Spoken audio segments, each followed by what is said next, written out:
তো গাইজ আজকে চলে এলাম রান্নাঘরে। তো চলো আজকে কি কি রান্না করব তোমাদের সাথে শেয়ার করব। আজকে দেখো এখানে গঙ্গার ইলিশ, তো ইলিশ মাছ আজকে অল্প করে করব। আর মানে এই দেখো এখানে আমি 3 টুকরো মাছ নিয়েছি, যার জন্য আমার মেয়ে মাংস খায় না, আর ওর জন্য আমি 3টে মাছ নিয়ে নিয়েছি, ভাপা করে দিলাম, বাটি ভাপা। আর বাটি ভাপা এখানে আমি নিয়ে নিয়েছি দেখো সর্ষে, পোস্ত আর কাঁচা লঙ্কা, সর্ষের তেল, হলুদ, ব্যাস মাছটাকে মাখিয়ে নিলাম, দিয়ে এবার বাটির মধ্যে জল দিয়ে বসিয়ে দেবো। আর এটাকে এবার হয়ে গেল মাখানো। দেখো এখানে বাটির মধ্যে একটু জল নিয়ে এবার এটাকে বসিয়ে দেবো, গ্যাসটা কমিয়ে দিয়ে অনেকক্ষণ। দেখো হয়ে এসছে মাছটা।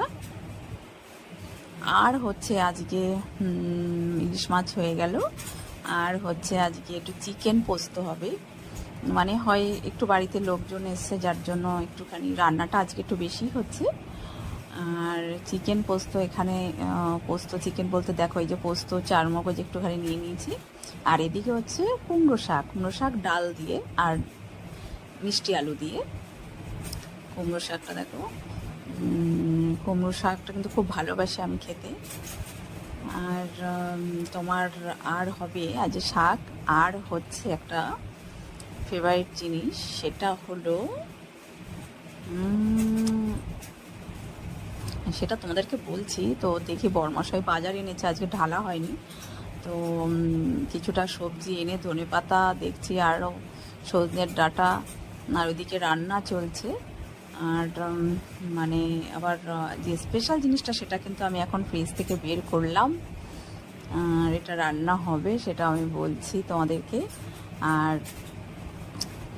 তো একা হাতে না, সত্যি কথা হলে একটু লোকজন আসে না, খুব কষ্ট হয়ে যায়, সব দিকে তাল দেওয়া, সকাল থেকে দৌড়ে বেড়াচ্ছি। আর কি রান্নার সরঞ্জাম জোগাড় করা করে নিয়ে এইবার চলো হয়ে আসলো। আর হবে একটা জিনিস, যেটা হবে এরপর করবো মটন। তো চিকেন মটন এই কারণে হচ্ছে, কেউ মটন খায় না, তো কেউ চিকেন খায়, আর কেউ চিকেন খায় তো কেউ মটন খায় না, এরকম ব্যাপার। আর এদিকে দেখো সবজিগুলোকে সব করে আমি ফ্রিজে ঢুকিয়ে দেবো, কেন এগুলো যদি না রাখে না, একটা দিন বাইরে থাকলে সবজি নষ্ট হয়ে যায়। আর এই ডাঁটাগুলো তো আগে রাখবো। আর এদিকে দেখো চিকেনটা হয়ে এসছে, পোস্ত চিকেন দেখতেই পাচ্ছ, একদম বেশি একটা গ্রেভি রাখিনি। এটা কিন্তু খুব সুন্দর লাগে পোস্ত চিকেনটা।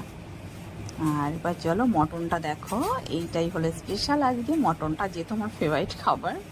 আর মটন তো ওটা আজকে মটন হচ্ছে, দেখো এদিকে শাকটা কিন্তু নামিয়ে দিয়েছি। আর মটনটা হলেই আমার রান্নাটা হয়ে যায়। আজকে বেশি কিছু বলতে শুধু এইটুকুই রান্না হচ্ছে। আর মটনটা হলেই হয়ে যায়। মটনটা দেখো মশলা দিয়ে আমি এবার কষালেই আমার আস্তে করে আমি কড়াইতেই রান্না করব, ঢাকা দেবো। আমি বেশি একটা মটন প্রেশারে করি, কিন্তু একটু কড়াইতে করলে আমার মনে হয় একটু বেশি টেস্ট লাগে, যার জন্য কড়াইতে একটু বেশি করি। আর চলো আর ভিডিওটা বেশি বড় করব না, এটা হতে থাক।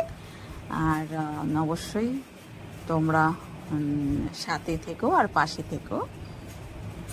বাই, পরের ভিডিও আবার দেখা।